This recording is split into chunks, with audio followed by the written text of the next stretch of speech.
পাকিস্তানের বিরুদ্ধে যুদ্ধের ঘোষণা অর্থাৎ অ্যাক্ট অফ ওয়ার। পাকিস্তান উল্টে ভারতকে হুমকি দিয়েছে তারা সিমলা চুক্তি ভেঙে ফেলবে। এতদিন পাকিস্তানকে ভাতে মারা হয়েছে, এবার পাকিস্তানকে জলেও মারা হবে। পাকিস্তান বলছে এটা তাদের বিরুদ্ধে ভারতের যুদ্ধের ঘোষণা। কাশ্মীরের পেহেলগামে সেই সুন্দর কোণে যেখানে মানুষ একটু শান্তির খোঁজে, মনোরম প্রাকৃতিক পরিবেশে নিজের সাথে নিজের প্রিয়জনদের সাথে সময় কাটাতে গিয়েছিল, কিন্তু তাদের সাথে এত নৃশংস নির্মম ঘটনা হবে তা তারা স্বপ্নেও ভাবতে পারেনি। আজ সেখানকার উপত্যকা রক্তে লাল হয়ে গেছে। ইসলামিক জিহাদিরা নিরীহ হিন্দু পর্যটকদের টার্গেট করেছে। ধর্ম জিজ্ঞাসা করে জামা কাপড় খুলিয়ে তাদের ওপর গুলি করে তাদের জীবন কেড়ে নিয়েছে। এই ব্যথা, এই ক্ষত শুধু তাদের পরিবারের নয়, পুরো ভারতের।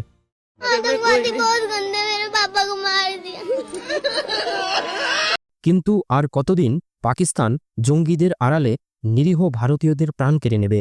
বাস, অনেক হয়েছে। এবার সময় এসেছে ভারত এই ব্যথার জবাব দেবে। ভারত সরকার জবাব দেওয়া শুরু করে দিয়েছে। ভারতের ক্যাবিনেট কমিটি অন সিকিউরিটি অর্থাৎ সিসিএস নামে একটা গুরুত্বপূর্ণ বৈঠক হয়েছে। এই বৈঠকে প্রধানমন্ত্রী নরেন্দ্র মোদী, গৃহমন্ত্রী অমিত শাহ, বিদেশমন্ত্রী এস জয়শঙ্কর, প্রতিরক্ষামন্ত্রী রাজনাথ সিং এবং অর্থমন্ত্রী নির্মলা সীতারামন উপস্থিত ছিলেন। এই বৈঠকে 5টা বড় সিদ্ধান্ত নেওয়া হয়। সবচেয়ে বড় সিদ্ধান্ত ছিল ইন্ডাস ওয়াটার ট্রিটি, মানে সিন্ধু জল চুক্তি। এই চুক্তি থেকে পাকিস্তানকে লাথি মেরে বের করে দেওয়া হয়েছে। পাকিস্তান এটা শুনে তেলে বেগুনে জ্বলে উঠেছে। তারা বলছে এটা যেন তাদের বিরুদ্ধে যুদ্ধের ঘোষণা অর্থাৎ অ্যাক্ট অফ ওয়ার। এমনকি তারা হুমকিও দিয়েছে যে তারাও সিমলা চুক্তি ভেঙে ফেলতে পারে। এই দুটো চুক্তি কি, এগুলো ভাঙলে কি হবে, আর এটা আমাদের জন্য কেন গুরুত্বপূর্ণ, চলুন একটু বুঝে নেওয়া যাক। ইন্ডাস ওয়াটার ট্রিটি, জলের খেলায় পাকিস্তানকে বড় ধাক্কা। ইন্ডাস ওয়াটার ট্রিটি বোঝার জন্য একটা সহজ উদাহরণ দিই। ধরুন আপনার বাড়ির পাশে একটা নদী বয়ে যাচ্ছে। আপনি আর আপনার প্রতিবেশী দুজনেই সেই নদীর জলের ওপর নির্ভর করেন। আপনার হাতে নদীর ওপরের দিকটা আছে। আপনি চাইলে জল আটকে দিতে পারেন বা ছেড়ে দিতে পারেন। এখন যদি আপনি হঠাৎ জল বন্ধ করে দেন, তাহলে প্রতিবেশীর কি হবে? তার ফসল শুকিয়ে যাবে, খাওয়ার মতো জল থাকবে না, জীবন তার বিপদে পড়ে যাবে। 1960 সালে ইন্ডাস ওয়াটার ট্রিটি নামে একটা চুক্তি হয়। এতে ভারত আর পাকিস্তান ঠিক করে যে সিন্ধু নদী আর তার উপনদীগুলো যেমন ঝিলাম, চিনাব, সতলেজ এর জল কিভাবে ভাগ করা হবে। এই চুক্তি বিশ্বব্যাংকের মধ্যস্থতায় হয়েছিল। এই চুক্তিতে ভারতের ভূমিকা ছিল ভারত নদীর ওপরের অংশ নিয়ন্ত্রণ করে, মানে জলের চাবি ভারতের হাতেই। অন্যদিকে পাকিস্তানের জন্য কেন এই চুক্তি জরুরি? পাকিস্তানের 60% চাষাবাদ, পানীয় জল আর বিদ্যুৎ উৎপাদন এই নদীর জল থেকেই আসে। তাদের 24 কোটি মানুষ এর ওপর নির্ভর করে আছে। ভারত যখন এই চুক্তি ভেঙে ফেলেছে, এটা শুনে পাকিস্তানের হাত পা ঠান্ডা হয়ে গেছে। পাকিস্তানি সংবাদপত্র ডন লিখেছে এটা তাদের 24 কোটি মানুষের জীবনকে বিপদে ফেলবে। তারা বলেছে ভারত একতরফাভাবে এটা ভেঙেছে, যা বিশ্বব্যাংকের নিয়মের বিরুদ্ধে। পাকিস্তান এটাকে জলের আঘাত বলেছে। তারা বলেছে এটা যেন তাদের শ্বাস বন্ধ করার চেষ্টা। ভারত পাকিস্তানের উপর চাপ তৈরি করছে। রিসেন্টলি চেনাব নদীর বাগলিহার জলবিদ্যুৎ প্রকল্পের ছবি প্রকাশ করে ভারত বার্তা দিয়েছে যে তারা জল আটকে দিয়েছে। এটা কোনো হুমকি নয়, এটা বাস্তব। পাকিস্তান এটাকে হুমকি মনে করে থাকলে ভুল করছে।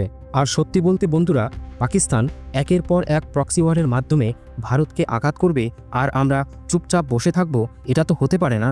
এখন আসি সিমলা চুক্তিতে। শান্তির পুরনো কথা এখন বিপদে। সিমলা চুক্তি বোঝার জন্য আমাদের 1971 সালে ফিরতে হবে। তখন ভারত আর পাকিস্তানের মধ্যে একটা বড় যুদ্ধ হয়। সেই যুদ্ধে ভারত জয়লাভ করে। পাকিস্তানের পূর্ব পাকিস্তান আলাদা হয়ে বাংলাদেশ হয়ে যায়। এই যুদ্ধে ভারত 93,000 পাকিস্তানি সৈন্যকে বন্দী করেছিল আর 13,000 বর্গ কিলোমিটার জমি দখল করেছিল। যুদ্ধের পর 1972 সালে সিমলায় একটা চুক্তি হয়। এতে ভারতের প্রধানমন্ত্রী ইন্দিরা গান্ধী আর পাকিস্তানের প্রেসিডেন্ট জুলফিকর আলী ভুট্টো সই করেন। এই চুক্তিতে কি কি ছিল? প্রথমত, শান্তির কথা। দুই দেশের মধ্যে যদি কখনো যুদ্ধের পরিস্থিতি আসে, তাহলে যুদ্ধ না করে আলোচনার মাধ্যমে মিটিয়ে নিতে হবে। যুদ্ধ হতে দেওয়া যাবে না। দ্বিতীয়ত, নিজেদের সমাধান। কোনো তৃতীয় দেশকে মাঝে আনা যাবে না, মানে কাশ্মীরের মামলায় জাতিসংঘ বা অন্য কোনো কেউ হস্তক্ষেপ করবে না। তৃতীয়ত, লাইন অফ কন্ট্রোল, এলওসি। কাশ্মীরে একটা লাইন টানা হলো, যাকে বলা হয় লাইন অফ কন্ট্রোল। এটা দুই দেশের মধ্যে যুদ্ধবিরতি সীমানা। 1949 সালে পাকিস্তান কাশ্মীরের একটা অংশ দখল করেছিল, যাকে বলা হয় পাক অধিকৃত কাশ্মীর, পিওকে। সিমলা চুক্তিতে এই অংশের সীমানা এলওসি হিসেবে গ্রহণ করা হয়। ভারত তখন উদারতা দেখিয়ে বন্দি সৈন্য আর জমি ফিরিয়ে দিয়েছিল। এটাই আমাদের সবচেয়ে বড় ভুল হয়েছিল, আর সেই ভুলের মাসুল এখন আমাদের গুনতে হচ্ছে। এখন পাকিস্তান বলছে ভারত যদি ইন্দাস চুক্তি ভাঙে তাহলে তারাও সিমলা চুক্তি ভাঙবে। এটা যেন পুরনো শান্তির কথা ভেঙে ফেলার হুমকি।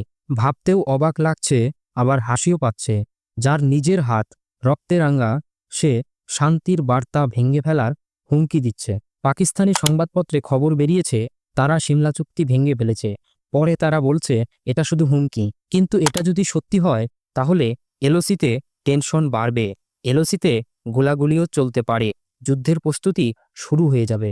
পাকিস্তান যদি সিমলা চুক্তি ভাঙে তাহলে ভারতের জন্য কি হতে পারে? পাকিস্তান সিমলা চুক্তি ভাঙলে ভারতের জন্য একটা বড় সুযোগ তৈরি হতে পারে। কারণ এই চুক্তি ভাঙলে এলওসি আর বৈধ থাকবে না। লাইন অফ কন্ট্রোল অর্থাৎ এলওসির বৈধতা না থাকলে ভারত পিওকে দখল করবে। ভারতের বীর সৈন্যরা এমন প্রস্তুতি শুরু করেছে বলে খবর পাওয়া যাচ্ছে। ভারতীয় সেনা পিওকে দখলের জন্য পদক্ষেপ নিতে চলেছে। এটা পাকিস্তানের জন্য বড় ধাক্কা হবে। পাকিস্তান বলছে তারা এই সমস্যাকে জাতিসংঘে নিয়ে যাবে, তারা বিশ্বের কাছে সহানুভূতি চাইবে। কিন্তু ভারত তো এর জন্য আগে থেকেই প্রস্তুত।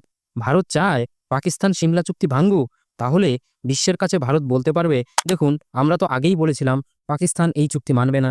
এটা ভারতের জন্য একটা বড় কূটনৈতিক জয় হতে পারে। এই উত্তেজনায় ভারত আর পাকিস্তান একের পর এক পদক্ষেপ নিচ্ছে। এদিকে ভারত একটা পদক্ষেপ নিচ্ছে, এটা দেখা দেখি পাকিস্তান ওইদিকে একটা পদক্ষেপ নিচ্ছে। দেখে মনে হচ্ছে বেটা বাপের দেখা দেখি নকল করছে। এছাড়াও ভারতের পক্ষ থেকে পাকিস্তানের বিরুদ্ধে আরও 4টি পদক্ষেপ নেওয়া হয়েছে। ভারত পাকিস্তানের বিখ্যাত সীমান্ত বাঘা বর্ডার, যেখানে প্রতি সন্ধ্যায় প্যারেড হতো, তা পুরোপুরি বন্ধ। ডিপ্লোম্যাটিক সম্পর্ক কমানো, পাকিস্তানের হাই কমিশনের নিরাপত্তা কমানো হয়েছে। ভারত পাকিস্তানি কূটনৈতিকদের নন গ্রাটা ঘোষণা করেছে। ভিসা বন্ধ, ট্যুরিস্ট বা ব্যবসায়িক ভিসা সম্পূর্ণভাবে বন্ধ করে রাখা হয়েছে। এবং সেই সাথেও যে সমস্ত পাকিস্তানি নাগরিকরা ভারতে আছেন তাদেরকে বলা হয়েছে 48 ঘন্টার মধ্যে ভারত ছাড়তে। পাকিস্তানের সাথে জিনিস কেনাবেচা, ব্যবসা বাণিজ্য সবকিছু বন্ধ। ভারতের বার্তা স্পষ্ট, আমরা আর সন্ত্রাস সহ্য করব না। পুরনো সমস্ত সম্পর্ক ভেঙে ফেলা হচ্ছে। ভারতের এই 5টি পদক্ষেপের প্রতিক্রিয়াস্বরূপ পাকিস্তানও কিছু পদক্ষেপ নিয়েছে। চলুন সেগুলো আলোচনা করি। ভারতের পদক্ষেপকে পাকিস্তান অ্যাক্ট অফ ওয়ার অর্থাৎ যুদ্ধের ঘোষণা বলেছে। এরপর সিমলা চুক্তি ভাঙার হুমকি দিয়েছে, এটা তো আমরা ডিটেলসে আলোচনা করলামই। এরপর আকাশপথ বন্ধ, ভারতীয় বিমানকে পাকিস্তান তাদের এয়ার স্পেস অর্থাৎ আকাশপথ ব্যবহার করতে দেবে না। এর প্রতিক্রিয়াস্বরূপ এয়ার ইন্ডিয়া জানিয়েছে এখন ফ্লাইট অন্য পথে যাবে, তাই দেরি হতে পারে। বাণিজ্য পথ বন্ধ, ইউএই হয়ে যে জিনিস পাকিস্তানে যেত তা বন্ধ করেছে পাকিস্তান। কূটনৈতিক পদক্ষেপ, ভারতের হাই কমিশনার স্টাফ 30 জনের মধ্যে সীমাবদ্ধ করতে বলেছে পাকিস্তান। ভারতীয় কূটনৈতিকদের নন গ্রাটা ঘোষণা করেছে। দেখতেই পেলেন পাকিস্তান ভারতের প্রতিটা পদক্ষেপ নকল করেছে। যেমন ভারত সীমান্ত বন্ধ করলো, তারাও করলো, কিন্তু তাদের অর্থনীতি দুর্বল। তাদের এই পদক্ষেপ তাদেরকেই ক্ষতির মুখে ফেলতে চলেছে। পাকিস্তানের এই কপি পেস্ট পদক্ষেপ নিয়ে অনেকে মজা করছে, তারা যেন ভারতের ফাঁদে পড়ে যাচ্ছে। ভারত আর পাকিস্তানের মধ্যে এই উত্তেজনা দ্রুত বাড়ছে। পাহেলগামের হামলা থেকে শুরু করে এটা জলের যুদ্ধ, সিমলা চুক্তি ভাঙার হুমকি আর বিশ্বের নজরে পর্যন্ত চলে এসেছে। ভারত কঠোর পদক্ষেপ নিচ্ছে, পাকিস্তান হুমকি দিচ্ছে, চীন, আমেরিকা, ইসরায়েল, রাশিয়া সবাই এটার ওপর নজর রেখেছে। ভারতের সেনা, সরকার আর রাজনৈতিক দল একসাথে এগোচ্ছে। এর পরিণাম কি হবে সময় বলবে। পাকিস্তানের বিরুদ্ধে ভারতের এই 5টি পদক্ষেপ কি যথেষ্ট, নাকি আরও বড় সড়ো কিছু করার পরিকল্পনা? আপনারা কি চাইছেন এ বিষয়ে আপনাদের মতামত কমেন্ট বক্সে অবশ্যই জানাবেন। আর ভিডিওটি ভালো লাগলে লাইক, শেয়ার ও চ্যানেলটি সাবস্ক্রাইব করে পাশে থাকবেন। ধন্যবাদ।